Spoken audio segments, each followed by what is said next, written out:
Assalamualaikum warahmatullahi wabarakatuh. Dulu dan saya belum mengetahui dari saudara Muhammad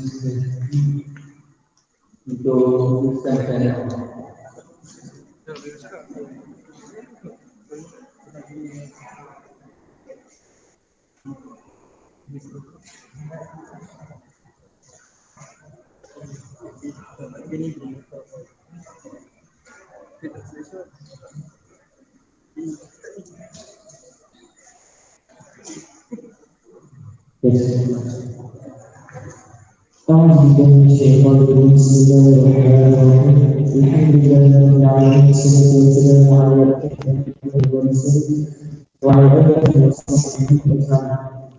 Ini Allah dengan sesuatu ya Allah berada di kecil hanya dengan waktu itu itu semua ini tidak salvation Allah hasil ini asal bahasa dua ini Allah ya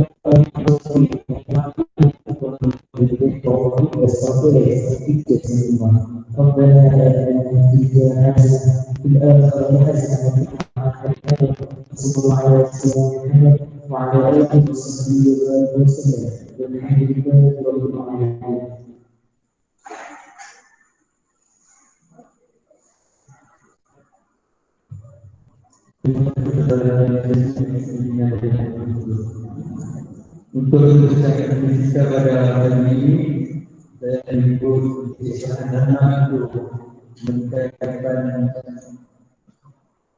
pada hari ini.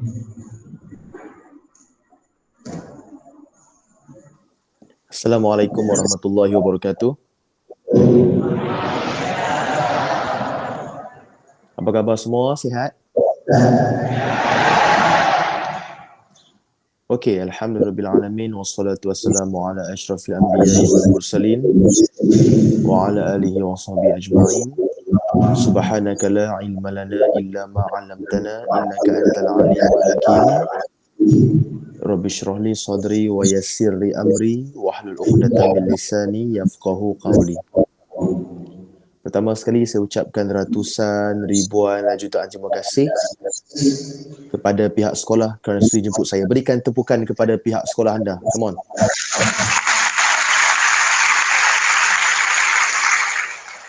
Untuk pengetahuan adik-adik semua, kemarin saya dah buat satu slot dah.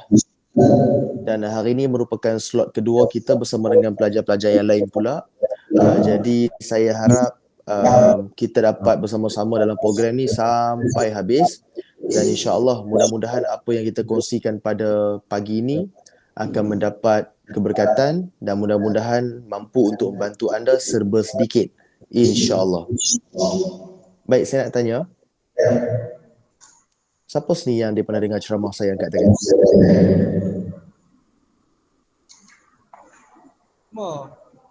Kesiannya aku.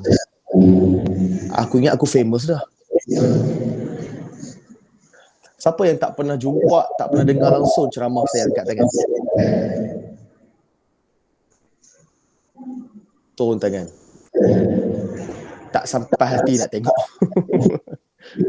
Baik, untuk adik semua, terima kasih sebab jujur dengan soalan saya. Baik, untuk siapa yang pernah jumpa saya, tak pernah kenal saya, tak ada masalah. Ataupun mungkin dia macam pernah tengok tapi dekat mana ada ni, sebab muka dia nampak macam familiar lah. Berkemungkinan besar muka saya keluar di FYP anda. Berkemungkinan, saya cakap berkemungkinan. Mungkin saya tengah bergelek dan keluar lah muka saya kat situ. Taklah gurau. Okey semua, saya kenalkan diri saya terlebih dahulu. Orang kata tak kenal maka tak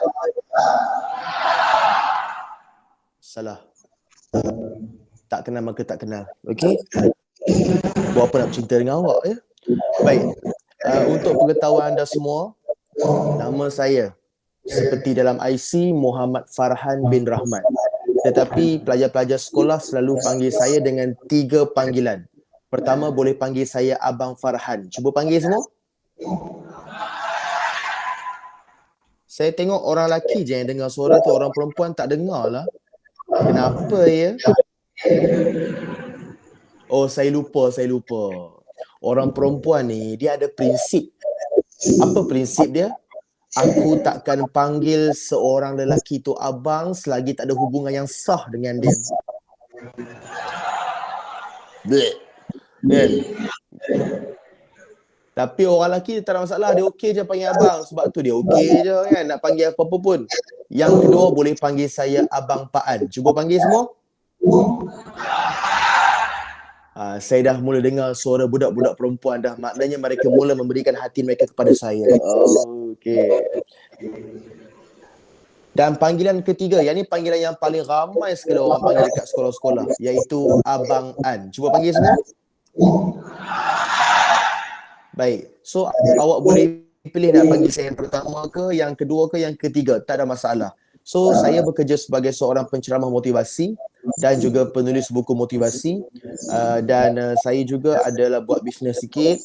Dan memang kebanyakan kerja saya ialah menyampaikan ceramah di sekolah-sekolah di seluruh Malaysia. Dan saya dah masuk 8 tahun dah bagi ceramah motivasi ni.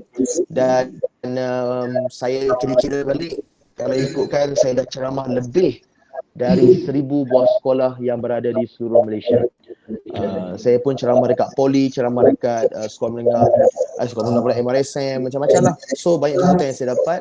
Jadi hari ini saya sangat bangga sebab dapat bersama dengan anda semua. Harap-harap anda sudi untuk dengar ceramah saya. Sudi ke? Okey, baik, kita nak mula dah ceramah kita. Baik, saya nak tanya dulu soalan. Siapa pernah jatuh basikal? Angkat tangan.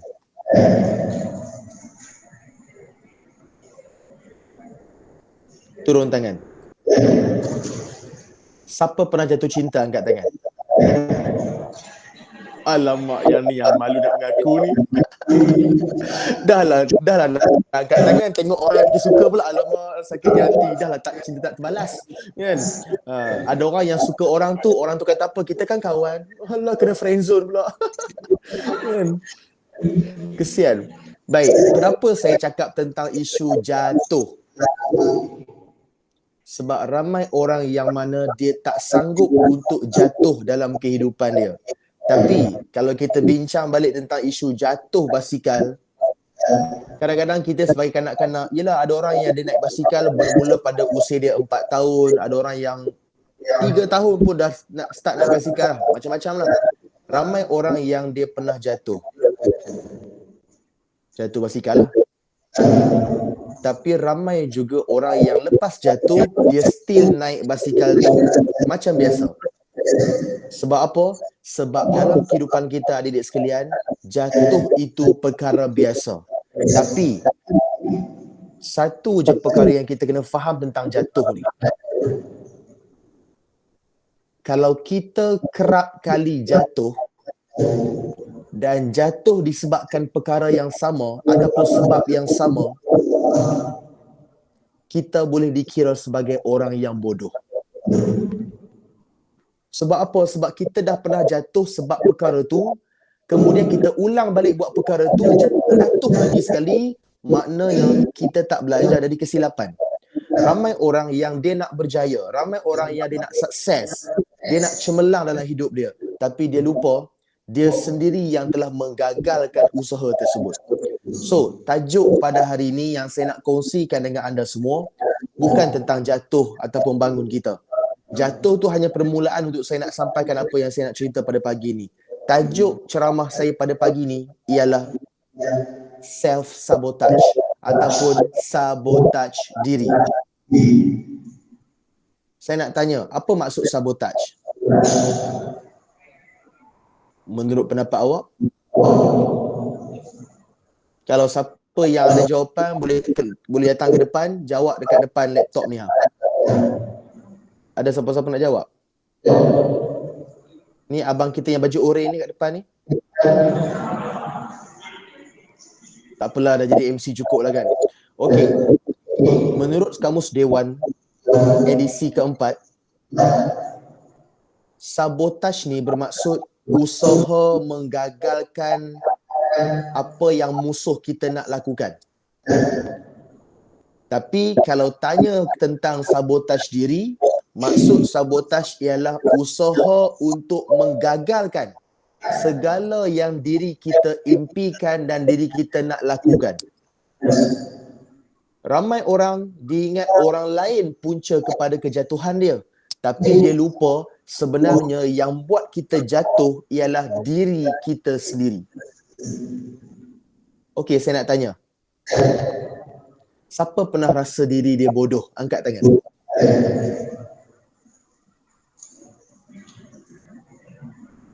Jangan malu. Turun tangan. Oi, kita boleh buat kelab ni. Kelab bodoh Malaysia. Saya akan bertindak sebagai penaung kepada kelab tersebut. Abang yang baju oranye tu sebagai bendahari. Ya? Dek, kalau siapa dekat sini yang mana dia pernah rasa diri dia bodoh, benda tu benda yang normal. Tetapi kalau rasa diri tu bodoh dan tidak bertindak untuk nak ubah keadaan tu, selama-lamanya kita akan mengiyakan apa yang kita fikir. Ini masalah. Okey, angkat tangan budak perempuan. Siapa sini budak perempuan yang pernah rasa dia tak cantik macam perempuan lain? Angkat tangan. Tahu semua perasan cantik ke? Tahu semua perasan cantik. Turun tangan. Okey, budak lelaki saya nak tanya. Siapa sini yang rasa dia tak handsome macam Abang Farhan? Angkat tangan.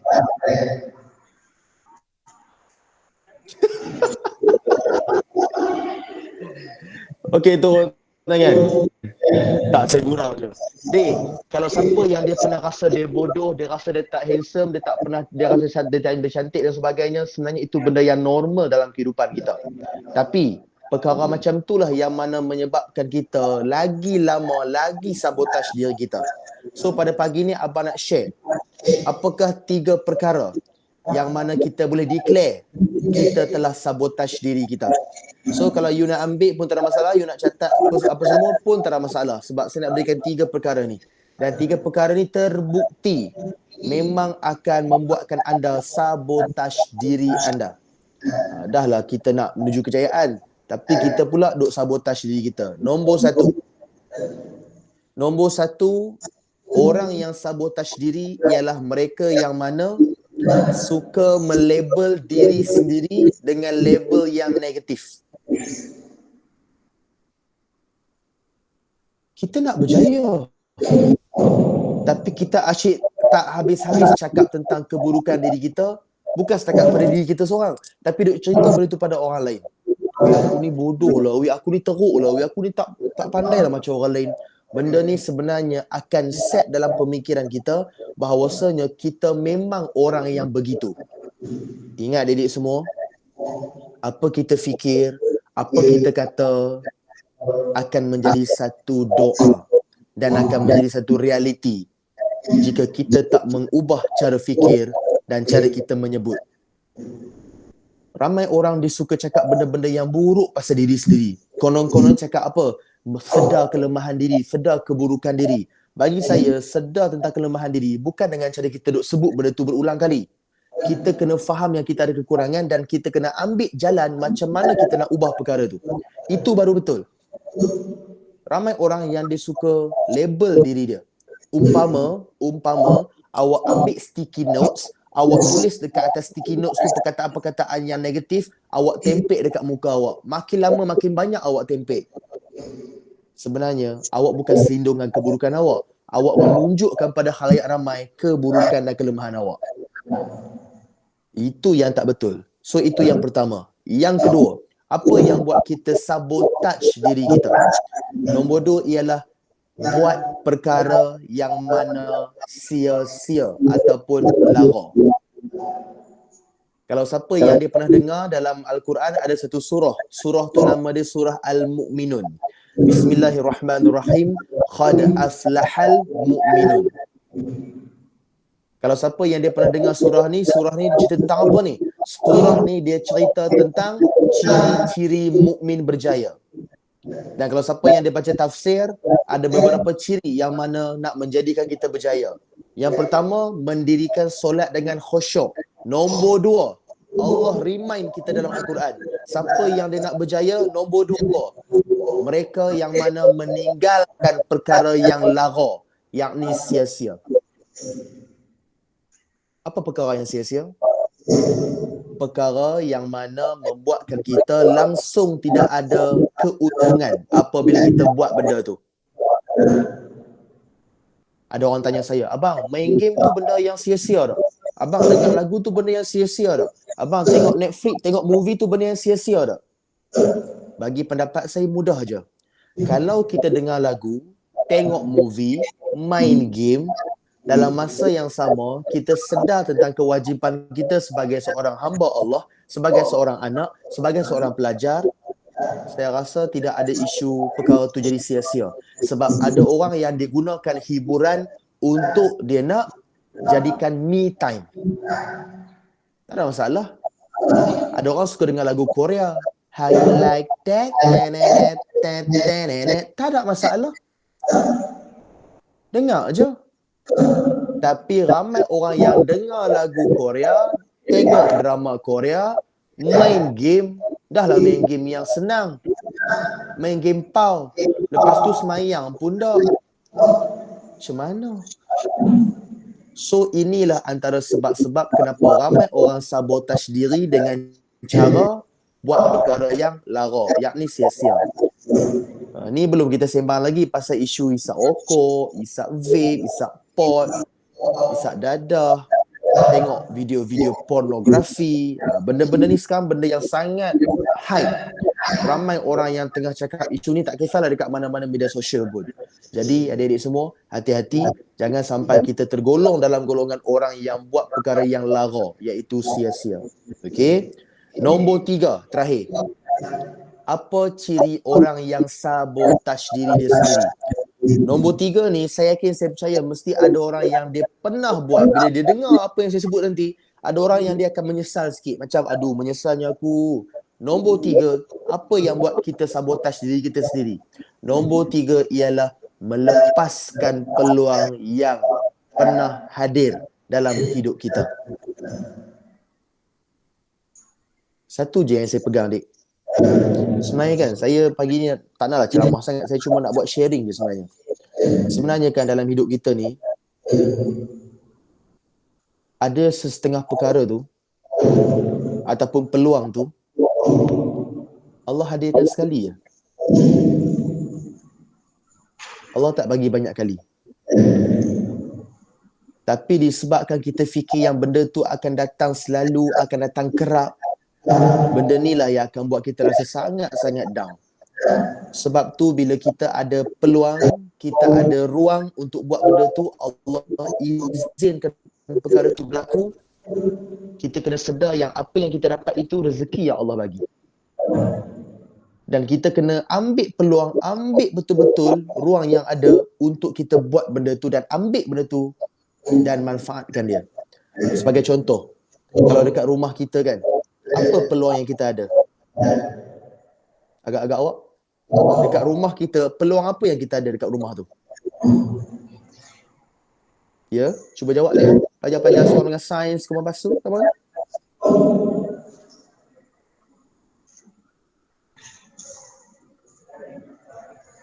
Ya. Abang baju oren, tolong beritahu bang apa jawapan kawan-kawan kita. Guna mikrofon. Saya tak dengar kat sini, tak clear sangat.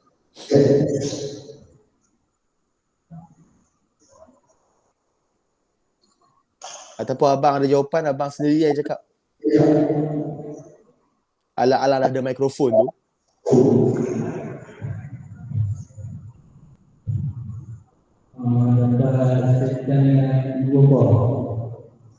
Terima kasih.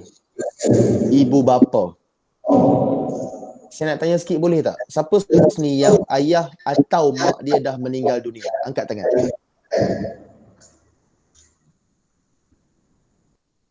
Okey, saya nampak kat belakang ada seorang, ada 2 orang angkat tangan. Kot. Yang belah perempuan tak ada, perempuan semua masih ada mak ayah. Okey, ada orang, ada orang angkat tangan baju oren tu. Okey, sebab tak nampak nampak kecil sangat, comel je you all dalam handphone saya ni. Nampak kecil je. Okey. Siapa sini yang mak dia dah meninggal? Angkat tangan. Siapa yang ayah dia dah meninggal? Angkat tangan. Siapa yang ayah dengan mak dia dua-dua dah meninggal? Siapa yang ayah dengan mak dia masih ada, angkat tangan. Okey, turun tangan. Adik, saya nak share satu pengalaman saya lah. Kemarin pun saya share juga dengan kawan-kawan you. Ni pengalaman saya ceramah di Perlis. Ada sebuah sekolah tu di Perlis dekat area Padang Besar. Sekolah tu nama dia Sekolah Kebangsaan Titi Tinggi. Saya pun pergi ceramah sekolah tu. Budak-budak sekolah rendah ni yang kita seronok ceramah sebab dia orang ni memang jenis yang suka bertanya, suka orang kata apa, berlumba-lumba nak jawab soalan. Berbezalah dengan sekolah menengah. Sekolah menengah ni saya perasan makin lama kita makin sombong. Kita makin ego. Kita tak nak tunjuk yang kita ni nak menjawab soalan. Macam-macam lah. Tapi sekolah rendah ni saya suka. Sebab apa? Sebab mereka budak-budak yang memang nak tahu. Dan kadang-kadang dia nak share apa yang dia tahu. Jadi benda tu yang buat kita happy lah bila kita ceramah sekolah rendah.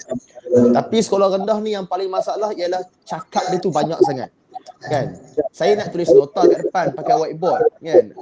Ada seorang budak tegur saya, "Abang, tak tulis tarikh." "Abang, hari tak tulis." Seorang lagi pula, saya kata, aduh, pening. Tapi tak apalah kan, budak-budak kita layan je lah. Sebab budak-budak tu kan, dia mana ada dosa kan. Jadi saya ceramah, saya tanya soalan yang macam saya tanya awak tadi. Siapa sini yang mak atau ayah dia dah meninggal? Adik boleh bayang tak budak-budak sekolah rendah yang mana ada darjah 1, darjah 2 angkat tangan sambil tengok kawan-kawan dia yang tak angkat tangan. Ada yang angkat tangan muka senyum macam happy je mak dah meninggal. Ada orang yang mana dia angkat tangan tunduk bawah muka dia. Kan? So macam-macam reaksi saya tengok. Kemudian saya nampak ada seorang budak perempuan ni yang angkat tangan. Lepas tu kan dia pusing tau, macam dia tengok semua orang macam tu tau. Dia tengok, mungkin sebab dia rasa macam dia lain daripada yang lain. Saya terus tanya dia, "Adik," dia perempuan, budak perempuan darjah 4. Adik darjah berapa?" "Darjah 4." Dia kata darjah 4 lah. Lepas tu saya kata kat dia, "Adik, mak ke ayah yang meninggal?" Dia kata, "Mak." Saya pun tanya dia, soalan ni sampai sekarang saya ingat, jawapan dia bagi tu sampai sekarang saya ingat. "Bila mak meninggal?" saya tanya dia. Dia kata mak dia meninggal selepas melahirkan dia. Maknanya, dia tak pernah jumpa mak dia. Dia tak pernah salam mak dia. Dia tak pernah cium mak dia. Dia tak pernah bergurau dengan mak dia macam kita bergurau dengan mak kita. Dia tak pernah rasa masakan mak dia macam kita makan dekat rumah time mak kita masak. Tapi dia ada satu bonus yang Allah bagi dekat dia. Dia tak pernah tinggi suara, tak pernah marah-marah dan biadab dengan mak dia macam kita pernah biadab dan marah mak kita dekat rumah. Itu bonus dia. Saya tanya dia, "Adik pernah tengok mak?" Dia pernah tengok mak dia dua cara. Pertama, gambar. Can you imagine? You kenal mak you boleh tengok mak you hanya dengan gambar. Kalau saya tak boleh bayang. Selalu jumpa mak kita, salam mak kita, peluk mak, cium, minta mak doa, kan, melawat dengan mak, makan masakan mak, puji masakan mak. Tapi budak ni dia hanya mampu untuk tatap gambar yang mana dia ada. Dia tak dapat nak bual dengan mak dia macam kita buat.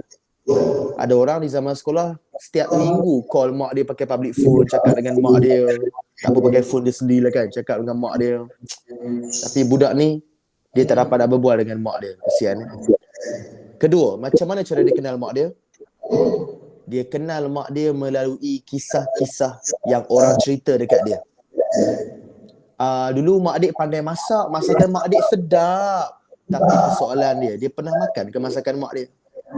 Dia hanya mampu dengar saja, tapi dia tak dapat nak sentuh mak dia. Dan dia tak dapat nak tengok mak dia depan-depan. Bukankah mak bapak yang kita ada kat rumah itu satu peluang yang Allah bagi? Tapi kita masuk sekolah, kita sendiri yang tak perform. Tengok-tengok, na'udzubillah, Tuhan tarik salah seorang. Waktu tu apa yang kita nak buat? Saya yakin, saya percaya waktu tu mesti kita akan mula rasa macam baru nak perform, baru nak tunjuk dekat mak bapak kita yang kita nak mencapai kejayaan. Padahal waktu tu dah terlambat, dik. Sebab apa, dik? Allah lebih sayangkan mereka. Ini peluang. Sebab tu peluang ayah dengan mak kita hidup ni, hidupkan sekali je. Apa kata anda semua belajar betul-betul, perform betul-betul, skor betul-betul, bukan sebab diri kita seorang, tapi atas faktor kita nak kalau boleh mak bapak kita at least happy melihat kejayaan kita. Mak ayah kita kalau kita berjaya, saya cakap terus terang lah, dia tak harap pun mak anak dia bagi duit tiap hari kat dia, tiap bulan dekat dia sebenarnya. Tapi bila anak dia berjaya, anak yang dia jaga sejak kecil sampai besar dah berjaya, ni mak saya lah cakap kan, mak saya kata apa? Siapa sangka tengok hang dulu hang besar ni je, dia cakap kan. Tak sangka dah besar sekarang, dah pandai buat pilihan, dah pandai untuk nak bekerja sendiri. Tak sangka dah besar, dah anak mama. Macam itulah dia cakap kan. Saya yakin, saya percaya mesti mak tu bila tengok anak dia membesar, dia mesti teringat waktu kali pertama doktor serahkan kita kepada mak kita peluk, betul kan ni anak saya ni? Ya, ni anak puan. Tapi laki saya hitam, kenapa putih sangat anak saya ni? Lebih kurang macam tu lah kan. Dik, kalau siapa yang dia pernah ataupun dia pernah cakap dengan mak dia semua benda ni, dia ucap terima kasih kat mak dia minta maaf kat mak dia time hari raya kan. Ni hari raya pun nanti dah tak lama dah ni. Benda itulah yang mana akan inspire kita untuk buat yang lebih baik dalam kehidupan kita. Betul tak? So itu yang saya nak cakap sebenarnya. Peluang yang ada jangan sia-siakan, jangan lepaskan. Macam awak dekat zaman sekolah lah. Awak dengan kawan-kawan bukan selama-lamanya akan berkawan macam ni. Cuba tengok muka kawan yang awak baik. Tengok muka kawan awak. Bila tengok muka dia, rasa tenang tak?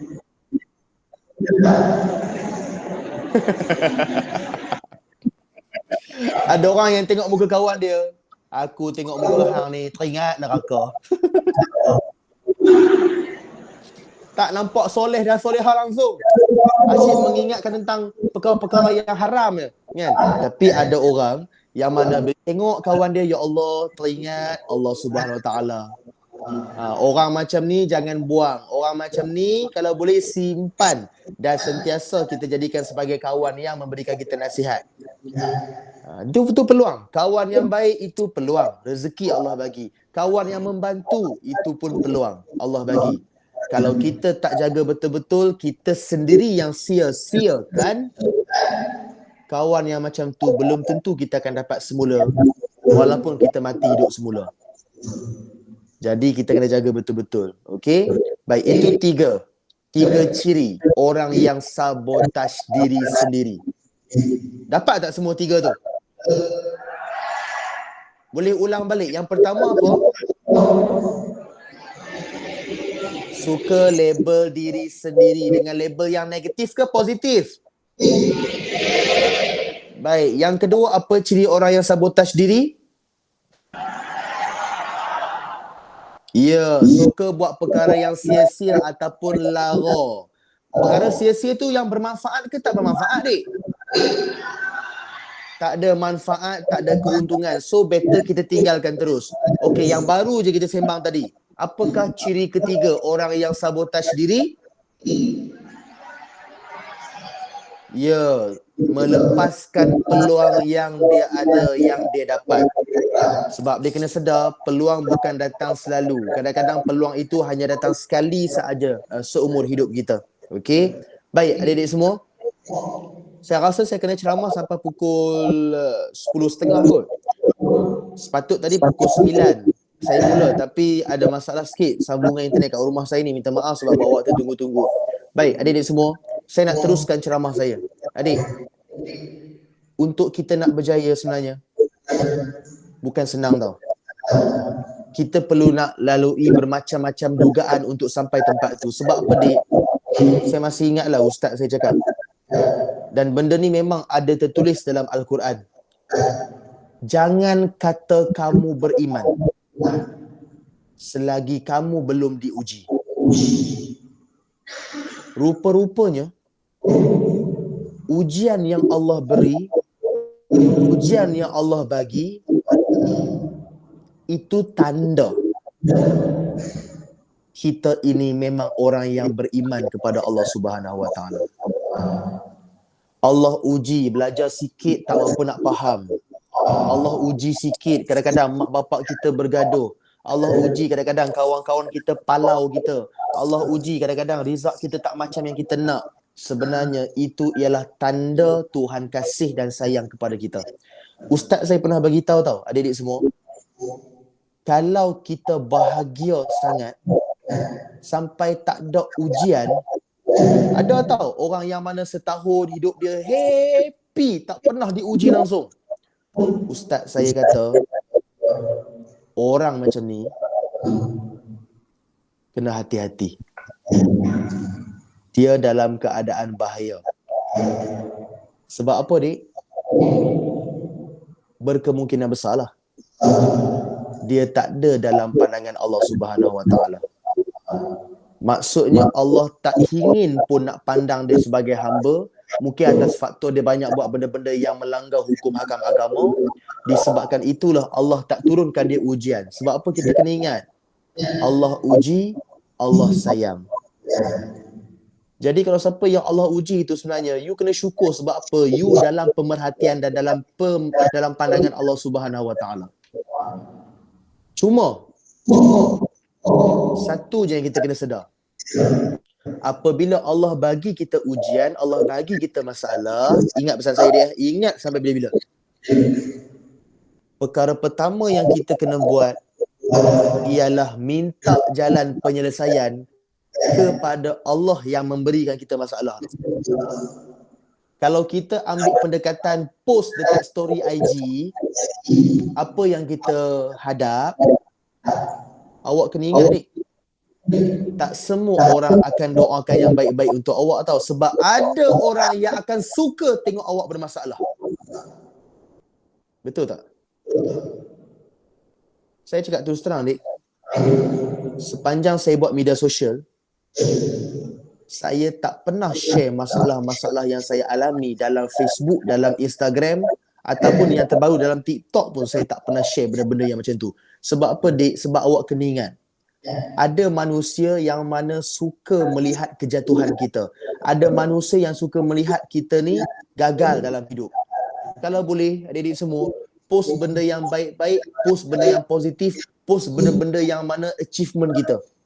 Sampai orang fikir, dia ni tak ada masalah dalam hidup dia. Biar sampai orang fikir macam tu pasal kita. Baru kita rasa macam hidup ni best sikit. Sebab sebenarnya orang yang dia suka share masalah dalam media sosial ni, dia attention seeker.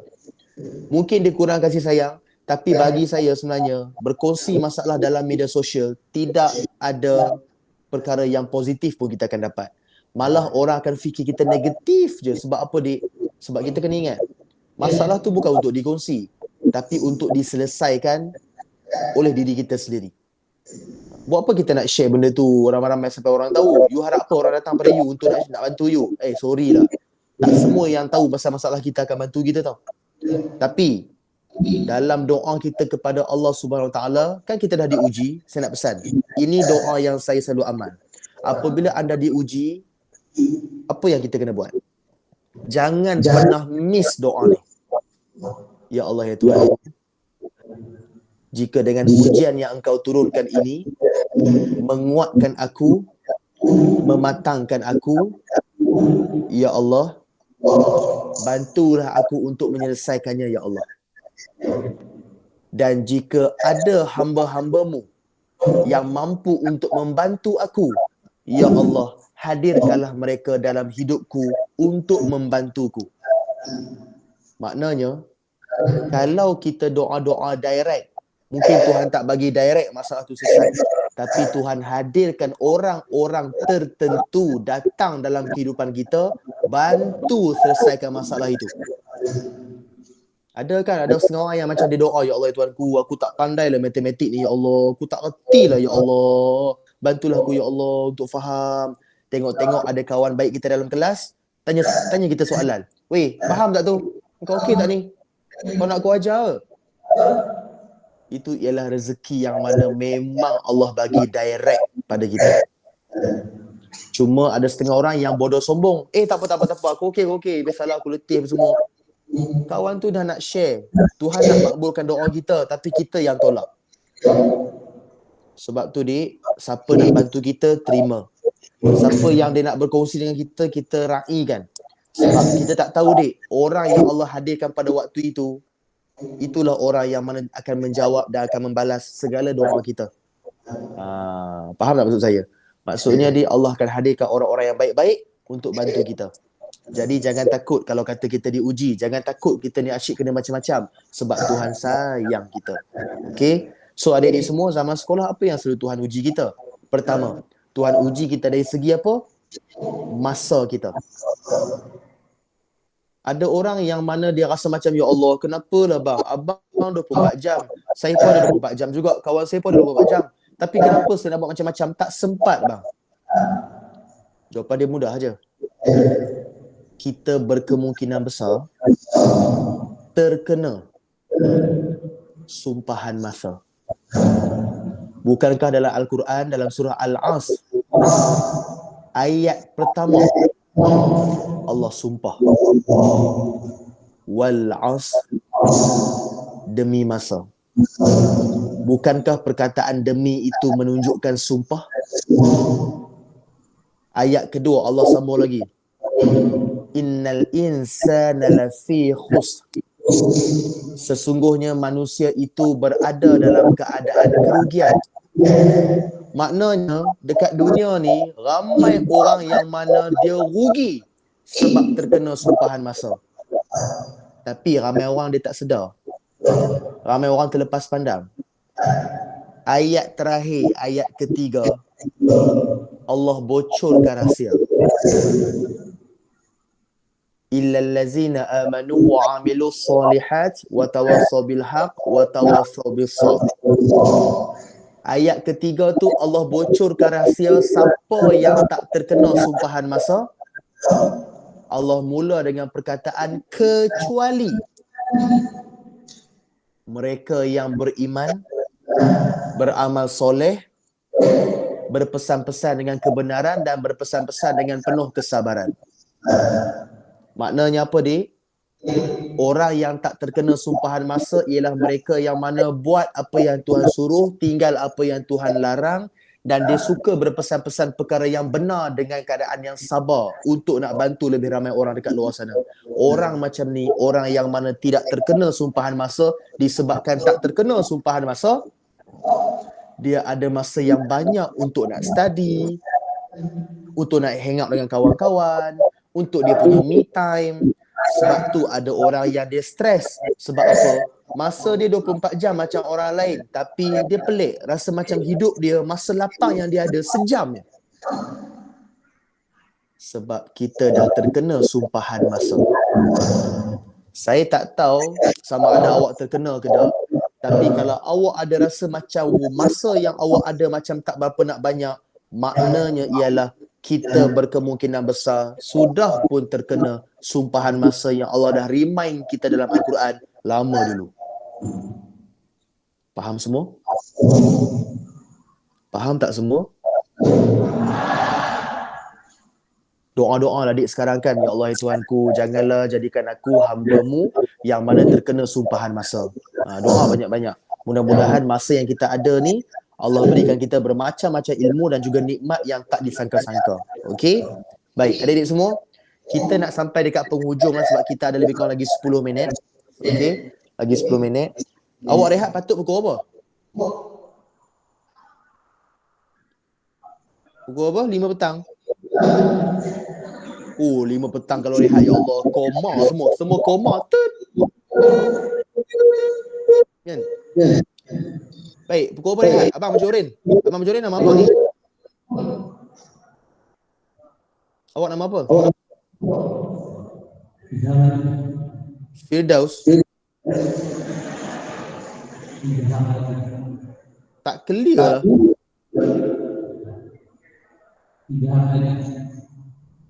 Tak apalah, apa pun nama awak. tak dengar clear. Okey, Dik, kita rehat pukul apa, Dik?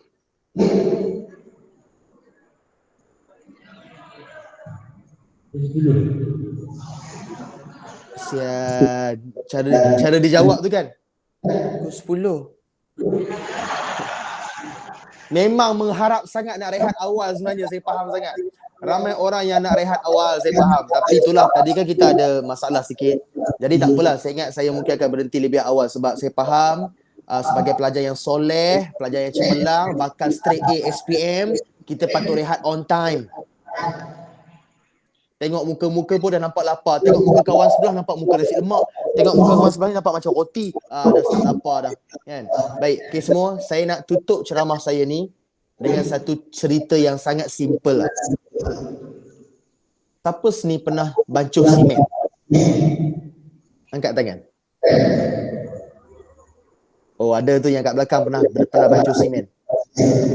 Baik, cerita pasal simen ni saya nak bawa awak pergi ke tapak pembinaan. Di sana ada seorang lelaki tengah bancuh simen.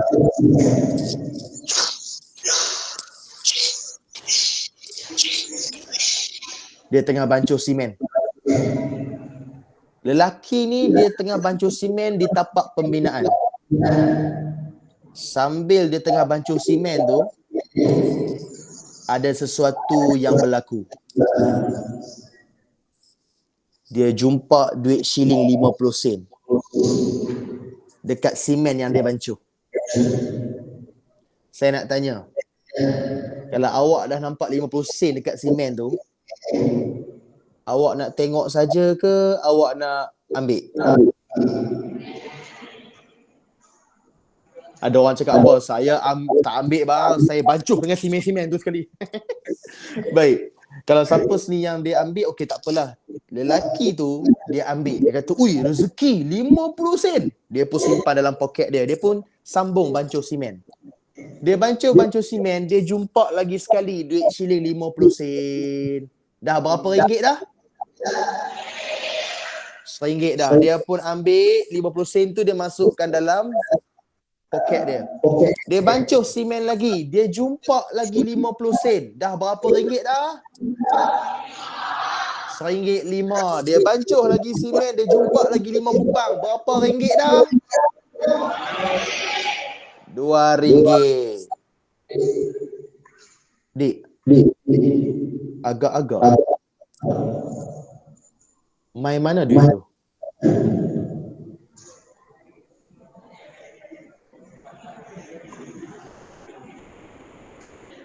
Saya bagi peluang. Saya nak seorang je wakil datang ke depan betul-betul dekat laptop ni. Ni laptop ke telefon? Datang dekat laptop ni, kemudian tengok mata saya dan jawab dengan sepenuh hati. Agak-agak datang dari mana duit 50 sen tu? Come to papa. Cepat. Kata nak rehat.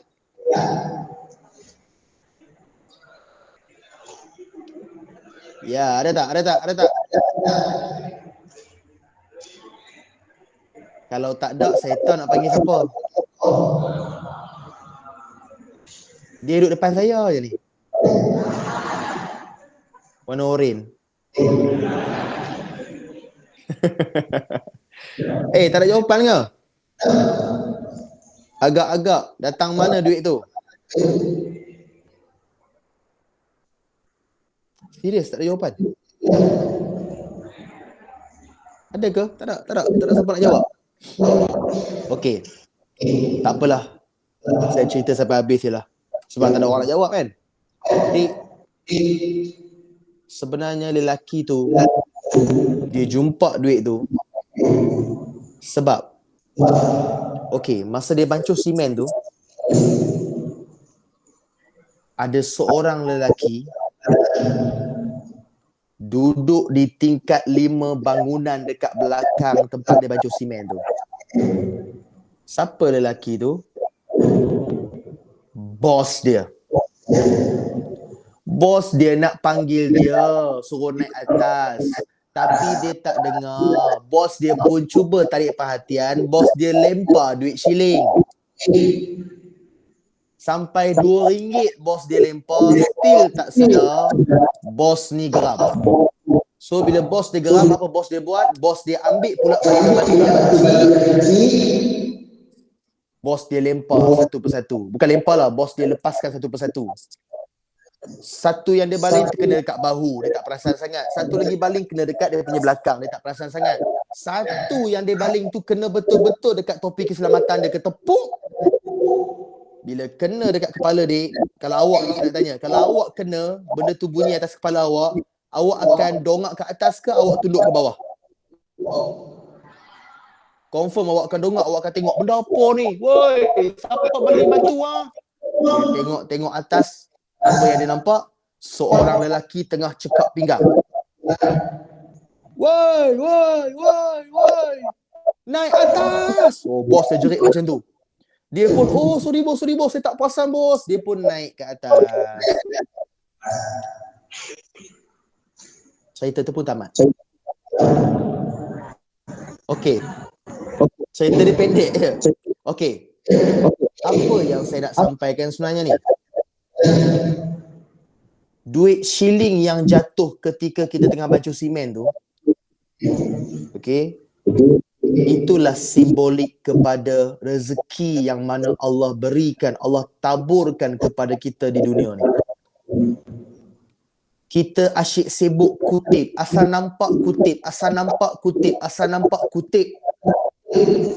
Tanpa kita sedar, tanpa kita ingat siapa yang mendatangkan rezeki ataupun apa yang kita kutip waktu tu. Kod lah nak pandang ke atas, ucap terima kasih ya Allah. Tak. Ramai orang yang time dia senang, dia tak ingat pun Tuhan. Lagi dia senang, lagi dia rasa macam ni semua atas usaha aku. This is all my own effort. Tu, punya sombong, punya belagak. Result dapat A, dia kata sebab aku yang belajar betul-betul, sebab aku yang mentelaah buku malam-malam. Padahal dia lupa dik, yang mengizinkan A yang dia dapat tu Allah Subhanahu Wa Taala kan. Tapi apa pula simbolik kepada batu yang dilepaskan tadi? Batu itu simbolik kepada dugaan, ujian, masalah yang menimpa kita. Kadang-kadang Tuhan bagi masalah yang kurang menyakitkan, pup kena dekat bau, tak rasa apa pun. Pup lah nak pandang atas, tak juga. Terkena dekat belakang, alah tak apalah ni mungkin batu simen terpercik kena aku kot. Dia tak tengok atas lagi. Bila dah kena dekat kepala, ketepuk, siap dengan bunyi, terasa jugalah kena dekat kepala macam aduh kena jugalah impak dia kan. Time tu baru nak dongak ke atas. Bila dongak ke atas, baru sedar kita ni ada Tuhan. Kita ni ada Tuan yang empunya diri kita ni. Waktu tu baru kita sedar yang kita ini hanya hamba dan dia ialah Tuhan. Yang mana memberikan kita masalah, yang memberikan kita rezeki, dugaan, semua dia. Tapi time susah baru kita ingat.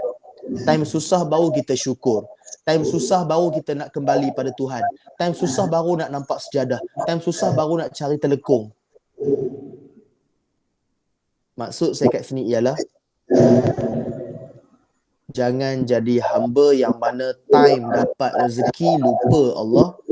Time dapat ujian baru cepat-cepat nak ingat Allah Subhanahu Wa Taala. Boleh faham tak maksud saya adik-adik sekalian? Boleh faham tak?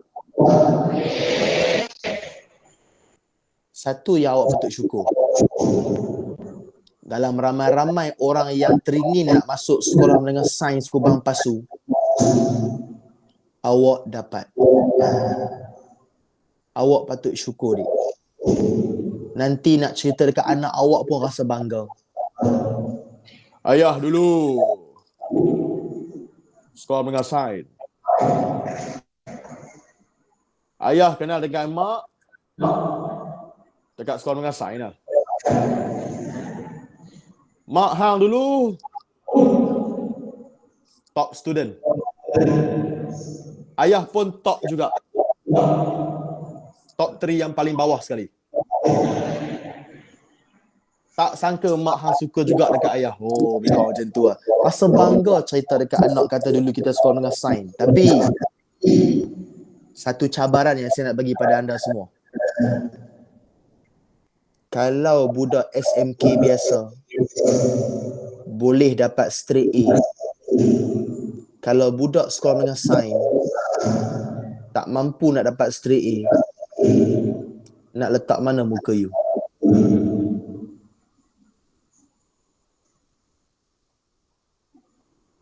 Sentap. Tak, saya cakap benda fakta ni. Bayangkan balik kampung, kita kan ada sepupu yang duduk dekat SMK, dia dapat straight A. Kita budak sekolah menengah sains balik kampung dapat dalam 3A, 4A macam tu. Tahun depan nak balik kampung lagi tak? Memang tak balik lah. Kan? Sebab apa, dik? Sebab malu kan. Jadi sementara masih ada masa, ada ruang, ada peluang, rezeki yang Allah bagi ni, duduk sekolah hebat macam ni, belajar betul-betul. Okey semua? Dan saya pun nak undur diri dah sebab sekarang jam saya dekat handphone ni pun dah 10.32 pagi. Saya minta maaf sebab awal tadi memang saya tak dapat nak buat apa. Asal nak masuk Google Meet je tak lepas. Nak masuk Google Meet je tak lepas sebab internet saya ada macam problem sikit lah kat sini. Tapi sekarang Alhamdulillah okey. So adik-adik semua, saya nak minta maaf jika saya terkasar bahasa masa saya ceramah pada hari ini. Jangan sabotaj diri anda. Ingat semua rezeki yang Allah pernah bagi pada kita. Dan mohon doa pada Allah, Allah jauhkan kita daripada benda-benda yang berbahaya, benda-benda yang boleh memudaratkan kita. Dan saya doa awak berjaya dunia akhirat. Dan kalau siapa yang dia nak ikut saya dekat media sosial, mudah aja. Awak tulis je Farhan, Farhan. Nama saya double A. Farhan, Rahmat. Farhan Rahmat. Saya pun macam happy jugalah sebab hari tu ada orang cabar saya buat TikTok. Tapi saya banyak buat TikTok konten-konten yang education dan konten-konten yang viral lah. Saya baru buat dalam 2 bulan macam tu. Saya sekarang terkini lah. Saya dah ada 105,000k followers dekat TikTok saya. Jadi kalau siapa kat sini yang mungkin dia pernah tengok muka saya ni, kod lah. Sebab tu saya kata tadi, mungkin awak tak pernah dengar ceramah saya, mungkin awak ada tengok saya punya video naik dekat FYP anda. Okay. Baru-baru ni saya share pasal kasut syaitan. Ada seorang tu keluarkan kasut Nike yang mana kolaborasi Lil Nas X, rapper tu kan. Kasut tu dibuat dengan menggunakan darah manusia yang sebenar kan. So kasut tu memang kasut yang bagi saya sangat-sangat kontroversi. Kasut tu hanya dijual sebanyak 666 pasang saja di dunia. Nombor 666 tu pun dah faham tu memang nombor syaitan lah tu. Okay. So video tu saya share, alhamdulillah lah, memang ramai juga orang yang tengok. Dekat 2 juta juga view. Dan saya nak buktikan pada orang ramai bahawasanya media sosial apa pun kalau kita bawa benda yang baik, benda yang bermanfaat, orang akan follow kita, orang akan suka dengan konten kita. So adik-adik semua, ada masa, ada rezeki, kita jumpa lagi dalam media sosial. Abang minta maaf jika terkasar bahasa, ambil masa rehat awak, abang minta maaf sangat. Ada masa kita akan bersua lagi. Abang doa awak berjaya dunia akhirat. Amin. Terima kasih semua. Jumpa lagi. Wacaya Samalu. I love you. Selamat datang ke bumi. Ada masa jumpa lagi. Assalamualaikum warahmatullahi wabarakatuh. Saya serahkan semula kepada Abang Orin. Dipersilakan. Bye semua. Thank you. Berjaya Jin. Ada masa saya pergi ke sekolah awak, insyaAllah. Terima kasih saya ucapkan kepada Rahman dan juga Ahmad atas ceramah pada pagi ini. Seterusnya saya serahkan lagi kepada Ibu Dato'.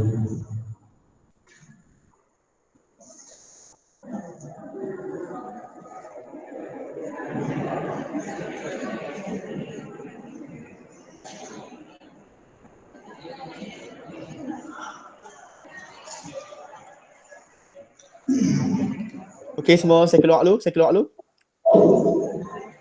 Bye semua, thank you. Terima kasih cikgu. Assalamualaikum. Bye bye semua. See you again.